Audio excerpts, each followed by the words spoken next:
ఒడిశాలో సింగరేణికి కేటాయించిన నైని బ్లాక్ లో పనులు స్పీడ్గా చేయాలన్నారు డిప్యూటీ సీఎం భట్టి విక్రమార్క. నిర్వాసితులకు పరిహారం అందించి త్వరగా బొగ్గు ఉత్పత్తికి చర్యలు తీసుకోవాలని ఆదేశించారు.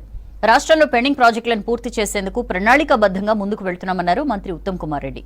రాష్ట్రంలో ఖాళీగా ఉన్న ఉద్యోగాలు భర్తీ చేస్తామని, ప్రతిపక్షాల మాటలు నమ్మొద్దన్నారు మరో మంత్రి శ్రీధర్ బాబు. మరో 4 నెలల్లో ఒడిశా నైని బ్లాక్ లో బొగ్గు ఉత్పత్తి ప్రారంభించాలన్నారు deputy CM Bhatti Vikramarka. Secretariat లో సింగరేణి అధికారులతో బొగ్గు గనులపై రివ్యూ చేశారు భట్టి. నైని గనుల నిర్వాసితులకు మెరుగైన R&R ప్యాకేజీ ఇవ్వాలన్నారు. CSR పనులు, ఉపాధి అవకాశాలు కల్పించాలని సూచించారు.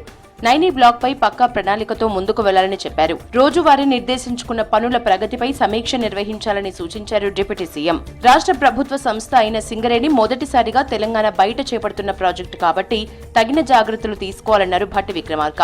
రాష్ట్ర ప్రభుత్వం కంపెనీ ప్రతిష్టను పెంచేలా మైనింగ్ చేపట్టాలని, స్థానికుల సంక్షేమాన్ని దృష్టిలో ఉంచుకుని పనిచేయాలని సూచించారు. 2015లో సింగరేణికి నైని బొగ్గు బ్లాక్ ను కేటాయించిన గత ప్రభుత్వ నిర్లక్ష్యంతో బొగ్గు ఉత్పత్తి ప్రారంభం కాలేదన్నారు. రాష్ట్ర ప్రభుత్వం ప్రత్యేక చొరవ తీసుకోవడంతో పాటు తాను స్వయంగా ఒడిశా రాష్ట్రం వెళ్లి ఆ రాష్ట్ర ముఖ్యమంత్రితో మాట్లాడి అన్ని సమస్యలు పరిష్కరించాలని చెప్పారు భట్టి.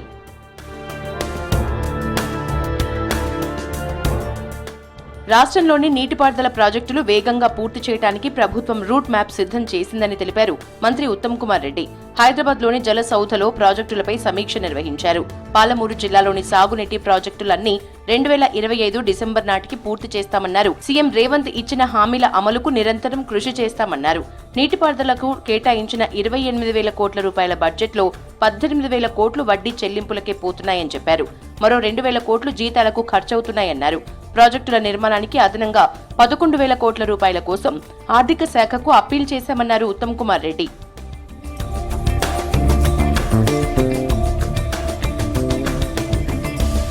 రుణమాఫీపై ప్రతిపక్షాలు విష ప్రచారం చేస్తున్నాయని మండిపడ్డారు మంత్రి శ్రీధర్ బాబు. రేపటి నుంచి 31,000 కోట్ల రూపాయల రుణమాఫీని ప్రతి రైతుకు వర్తింపజేస్తామన్నారు. అన్నదాతలు ఆందోళన చెందాల్సిన అవసరం లేదని స్పష్టం చేశారు.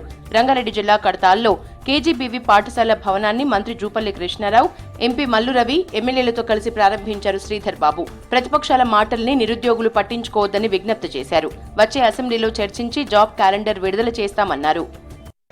రైతే రాజుగా ఆ రోజు కాంగ్రెస్ పార్టీ గాని ఈ రోజు గాని రైతును రాజుగా చూడాలని ఆనాడు ముఖ్యమంత్రిగా ఉన్న రాజశేఖర రెడ్డి గారు గాని, మా నాయకురాలు సోనియా గాంధీ గారు గాని, ఈనాడున్న మన ముఖ్యమంత్రి రేవంత్ రెడ్డి గారు కాంగ్రెస్ పార్టీ ఆలోచన రైతుకు న్యాయం చేయాలని, రైతుకు సంబంధించిన అంశం విషయంలో ఈ రోజు మేము చెప్పినాం.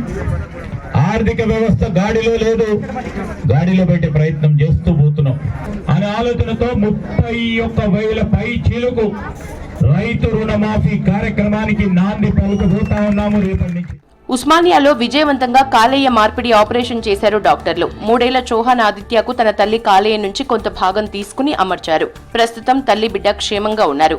ఉస్మానియాలో కాలేయ మార్పిడిని విజయవంతంగా పూర్తి చేసిన డాక్టర్ల బృందాన్ని అభినందించారు వైద్య ఆరోగ్య శాఖ మంత్రి దామోదర రాజనరసింహ. ఉస్మానియాలో కార్పొరేట్ హాస్పిటల్ తరహాలో వైద్య సేవలు అందిస్తున్నామని తెలిపారు.